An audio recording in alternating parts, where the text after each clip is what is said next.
அன்பார்ந்த சகோதர சகோதரிகளை, இயேசு கிறிஸ்து நாமத்தினால உங்களை நான் வாழ்த்துகிறேன். இப்போ நம்ம என்ன உங்களோட கூட நான் பேச போறேன் அப்படின்னு சொன்னாக்கா, நான் ஆண்டவர்கிட்ட வேதம் வாசிக்கும் பொழுது பல சந்தேகங்களை அவர்கிட்ட நான் கேட்பேன். அப்போ கேட்கும் பொழுது ஆண்டவர் எனக்கு இன்னும் பாடத்தை கற்றுக் கொடுத்தாரு.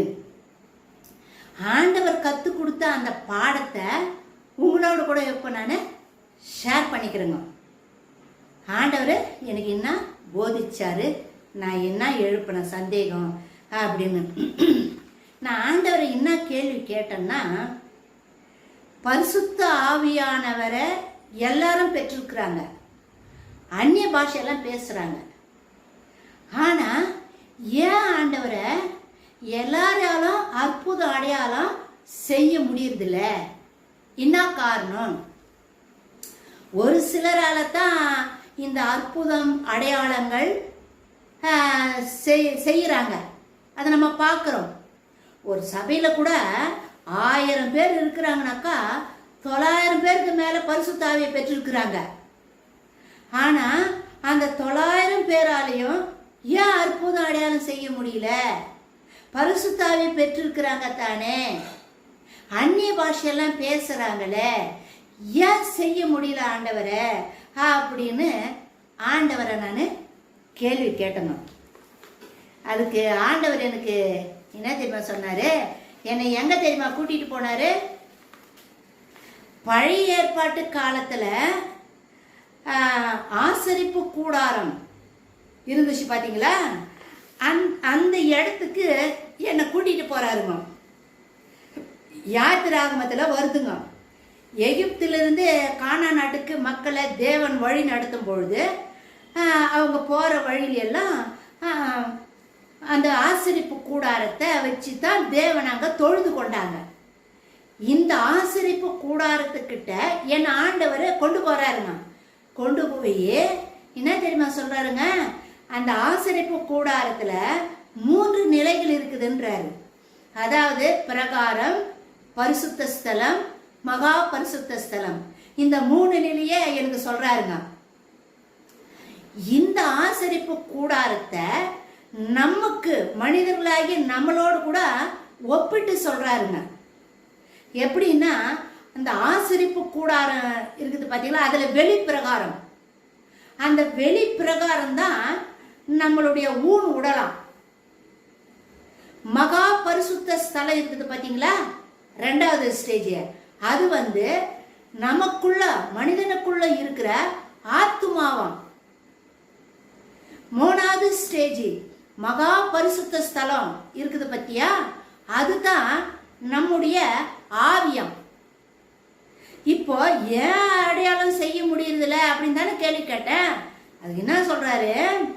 இந்த பிரகாரம், அதாவது நம்மளுடைய ஊன் உடல், இந்த மாம்சீக உடல், இந்த உடலை, இந்த உடல்ல இருக்கிற அந்த உலகத்துக்குரிய காரியங்கள், பாவமான காரியங்கள் எல்லாமே, இந்த உலகத்தை சம்பந்தப்பட்டது எல்லாமே நம்ம சுட்டெரிக்கணுமா, சுட்டெரிச்சு சுத்திகரிக்கப்படணுமா. நம்மளுடைய ஊனுடல், அதன் வழியாக வர பாவங்கள் எல்லாமே சுத்திகரிக்கப்படணும், நெருப்புக்கு இரையாக்கப்படணும், சாம்பலாக்கப்பட்டு பரிசுத்தமாக்கப்படணும் அப்படின்னு சொல்றாருங்க. இப்போ ஆசரிப்பு கூடாரத்துல 3 நிலை இருக்குது. மகா பரிசுத்த, அதாவது ஆசிரிய பிரகாரத்துக்கும் பரிசுத்த ஸ்தலத்துக்கும் அங்க ஒரு வழி இருக்குதுங்க, வாயில், அதாவது கேட்டு மாதிரி. அங்க ஒரு தொங்கு திரை போட்டிருக்கிறாரு.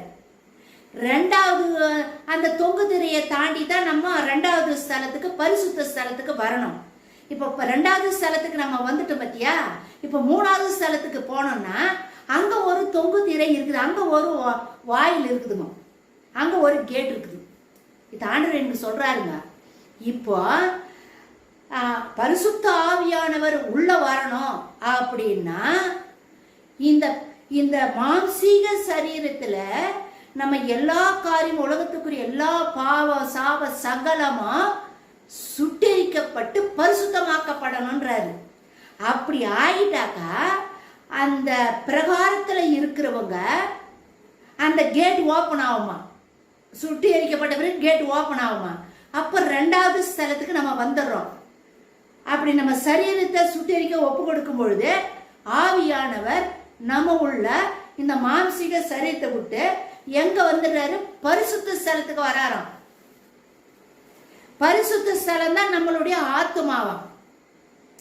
இப்ப இந்த பாவமான காரியமெல்லாம் அழிச்சு நிர்மூலமாக்கி சுத்திகரிக்கப்பட்ட பிறகு பரிசுத்த ஆவியானவர் ஆத்துமாக்குள்ள வராராம். பரிசுத்த ஸ்தலத்துக்கு வந்துட்டாரு. இப்போ பரிசுத்த ஸ்தலத்துல இருந்துகிட்டு மகா பரிசுத்த ஸ்தலத்துக்கு போனோம். இப்போ ரெண்டாவது ஸ்தலம் தான் நமக்குள்ள ஆத்துமா. இந்த ஆத்துமாவை அங்கத்தான் மனிதனுடைய சுதந்திரம் இருக்குதுன்றாரு. மனிதனுடைய விருப்பு வெறுப்பெல்லாம் ஆத்துமாவில தான் இருக்குது. சுதந்திரம் அப்படி மனிதனுக்கு ஆண்டவர் கொடுத்திருக்கிற அந்த சுதந்திரம்ன்றது ரெண்டாவது இடத்துல தான், பரிசுத்த ஸ்தலத்துல தான் இருக்குதுன்றாரு. அப்போ அதாவது மனிதனுடைய சித்தம், மனிதனுடைய விருப்பமா ரெண்டாவது ஸ்தலத்துல. இப்ப பரிசுத்த ஆவியானவர் பிரகாரத்துல இருந்து சரீரத்தின் உள்ள வந்து நம்ம ஆத்துமாக்குள்ள வந்துட்டார். இப்போ ஆத்துமாக்குள்ள வந்த ஆண்டவர் பரிசுத்த ஆவியானவர் மகா பரிசுத்த ஸ்தலத்துக்குள்ள போனோம் அப்படின்னா இந்த பரிசுத்த ஸ்தலத்துக்கும் மகா பரிசுத்த ஸ்தலத்துக்கும் நடுவுல ஒரு கேட் இருக்குது பாரு, ஒரு வாயில் இருக்குது பாரு. அதுதான் மனிதனுடைய சித்தமா, மனிதனுடைய விருப்பமா. இந்த மனிதனுடைய விருப்பத்தை ஆண்டவர்கிட்ட பரிசுத்த ஆவியானவர்கிட்ட சரணடையணுமா, முற்றிலுமா ஒப்பு கொடுத்துடணுமா. நம்ம விருப்பம் இனி கூட இருக்கக்கூடாதான். கட்டுகள விருப்பம் கூட நம்மளுதுன்னு அங்க எதுவுமே தீர்மானிக்க கூடாதான், பேசக்கூடாதான், எதுவும் செய்ய. ஃபுல் அண்ட் ஃபுல் முழுக்க முழுக்க நம்மளுடைய விருப்பத்தை ஆவியானவர்கிட்ட விட்டு கொடுத்துடணுமா, ஒப்படைச்சிடணுமா, சரண்டர். ஃபுல் அண்ட் ஃபுல் ஆவியானவர்கிட்ட சாஷ்டாங்கமாக நான் இல்லப்பா நீங்க தான் அப்படி ஃபுல் அண்ட் ஃபுல் சரண்டர் ஆகணுமா.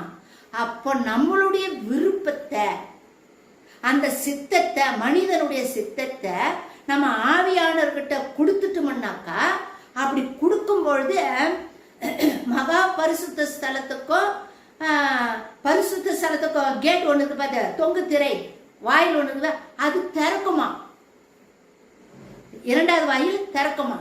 அப்படி திறந்த மனித சித்தத்தை ஒப்படைச்ச பிறகு அப்போ ஆவியானவர் என்ன பண்ணுவாரா, மகா பரிசுத்த ஸ்தலத்துக்குள்ள ரெண்டாவது கேட்டு தாண்டி மூணாவது இடத்துல மகா பரிசுத்த ஸ்தலத்துக்குள்ள போறாராம். மகா பரிசுத்த ஸ்தலத்துல ஆசரிப்பு கூடாரத்துல உடன்படிக்கை பெட்டி இருக்குது, கேருபீன்கள் எல்லாம் அங்கதான் ஆண்டவருடைய தேவ பிரசன்னம் இருக்குதுன்னு நம்ம வேதத்துல படிக்கிறோம். அந்த ஆண்டவர் எனக்கு சொல்றாரு, இந்த மகா பரிசுத்த ஸ்தலம் தான் மனிதனுக்குள்ள இருக்கிற ஆவியம், மனிதனுக்குள்ள இருக்கிற ஆவி. சங்கீதக்காரன் கூட என்ன சொல்றாரு, நம்ம இருதயத்துல ஆவியானவர் சிறு விளக்காய் தீபமாய் எரிந்து கொண்டு இருக்கிறார் அப்படின்னு நம்ம சங்கீதத்துல படிக்கிறோம். இந்த மூணாவது ஸ்தலத்துல, இந்த மனிதனுக்குள்ள மூணாவது ஸ்தலம் தான் ஆவியானவர், மனிதனுடைய ஆவி, மனிதனுடைய ஆவி இருக்கிற இடமா. இப்போ பரிசுத்த ஸ்தலத்துல இருந்து அந்த கேட் ஓபன் ஆயிடுச்சு, மனிதனுடைய சித்தத்தை ஒப்பு கொடுத்துட்டோம். இப்போ மூணாவது இடத்துக்கு பரிசுத்த ஸ்தலத்துக்கு மனிதனுடைய ஆவியோட கூட தேவனுடைய ஆவி ஒன்னா வந்து சேர்ந்துருமா. மனிதனுடைய ஆவியும் தேவனுடைய ஆவியும், ரெண்டு ஆவியும் ஒன்னா இணைக்கும் பொழுதுதான் இப்போ வழியெல்லாம் திறந்துட்டு தானே இருக்குது. ரெண்டாவது கேட்டும் திறந்துட்டு இருக்குது, பிரகாரத்திலிருந்து வரமே ஃபர்ஸ்ட் கேட்டு எல்லாமே திறந்து வழி திறக்கப்பட்டிருக்குது. இப்போ வழி திறந்துட்டு இருக்கிறதுனால இப்போ பரிசுத்த ஆவியானவர் அற்புதம் அடையாளம் செய்யணும்னாக்கா அவர் தனியா வந்து செய்ய மாட்டாருங்க. மனிதர் வழியா வந்து தான் செய்வாரு. அப்போ மனிதனுடைய ஆவியும் கடவுளுடைய ஆவியும் ஒன்றாய் இணையும் பொழுது அப்போ பரிசுத்த ஆவியானுக்கு நம்மளை விட்டு கொடுத்துறோம் பார்த்தீங்களா? அப்போ ஆவியானவர் போய் கிரியை செய்யறாராம். அதனால தான் அற்புதம் அடையாளம் நடக்குது. இத ஆண்டவர் எனக்கு டீச் பண்றாருங்க. அப்போ ஒரு சிலர் வந்து பரிசுத்த ஆவியானவர், ஆமா பரிசுத்த ஆவியை பெற்று இருக்கிறோம், அந்நிய பாஷையெல்லாம் பேசுறோம், ஏன் அற்புத அடையாளம் நடக்கல அப்படின்னு சொல்லி சொன்னா, முதல்ல நம்ம ரட்சிக்கப்பட்ட பிறகு நம்ம எல்லாம் விட்டு கொடுப்போம், எல்லாமே உள்ள வந்துருவாரு. ஆவியானவர் உள்ள மகா பரிசுத்தலத்துல நமக்குள்ள வந்துருவாரு. ஆனா திரும்ப நம்ம என்ன தெரியுமா பண்றோமா, அந்த மகா பரிசுத்த ஸ்தலத்துக்கும் பரிசுத்த ஸ்தலத்துக்கும் இருக்கிற அந்த கேட்டை நம்ம மூடிடுறோமா. முதல்ல ஆண்டவருடைய சித்தத்துக்கு நம்மளை விட்டு கொடுத்துட்டோம். ஃபுல் அண்ட் ஃபுல் நீங்களே பார்த்துங்கப்பான்னு விட்டு கொடுத்துட்டோம். ஆனா உள்ள வந்துட்ட பிறகு அந்த கேட்டு மூடிடுறோமா. மூடிட்டு அவரு உள்ளவே இருக்கிறாரு. பரிசுத்தாவியானவர் மகா பரிசுத்த ஸ்தலத்துல உள்ளே இருக்கிறாரு. இப்போ கேட் பூட்டியாச்சு, வெளியே வர முடியல. இப்போ அந்த மகா பரிசுத்த ஸ்தலத்துக்கும் பரிசுத்தலத்துக்கும் நடுவில் கேட்டுக்குது பாரு, அங்க மனிதனுடைய சித்த திரும்ப தலை தூக்குதான். முதல்ல விட்டு கொடுத்துட்டாரு, உள்ள வந்துட்டாங்க. உள்ள வந்துட்டு பிறகு நம்ம விருப்பத்தை செயல்படுத்துறோமா, நம்ம விருப்பம் நம்மளுடைய சித்தத்தின் படி நம்மளுடைய விருப்பத்தின் படி நம்ம செய்யறோமா. அதனால தான் உள்ள வந்த பரிசுத்த ஆவியானவர் அந்நிய பாஷையெல்லாம் பேசுறாரு, பரிசுத்தாவியானவர் இருக்கிறாரு. ஏன் அற்புதம் அடையாளம் செய்ய முடியல அப்படின்னா, திரும்ப நம்ம என்ன பண்றோம், இந்த கேட்டை பூட்டிடுறோமா, நம்மளுடைய சித்தத்தை கொண்டு வந்து முன்னாடி வச்சிடுறோமா. அதனால தான் அற்புதம் அடையாளம் செய்ய முடியல அப்படின்னு இந்த காரியத்தை ஆண்டவர் எனக்கு டீச் பண்றாருங்க. ஏன் ஆண்டவரை பரிசுத்த ஆவியை பெற்றவங்க அந்நிய பாஷையெல்லாம் பேசுறாங்களே, ஏன் எல்லாரையாலும் அற்புதம் அடையாளத்தை செய்ய முடியல அப்படின்றதுக்கு இவ்வளவு போதனை ஆண்டவர் எனக்கு போதிக்கிறாருங்க. பரிசுத்த ஆவியானவருக்கு விட்டு கொடுன்னு சொல்றேன் பாரு, இதுதானா எப்படி விட்டு கொடுக்குறது? இதுக்கு முன்னாடி எல்லாம் ஆண்டவர் எனக்கு டீச் பண்றதுக்கு முன்னாடி எல்லாம் நான் என்ன பரிசுத்த ஆவியானவருக்கு விட்டு கொடுன்றாங்களே, எப்படி விட்டு கொடுக்கறது அப்படின்னு எனக்குள்ளவே சந்தேகம். என்னையே நான் கேட்டு நிறந்தோமா.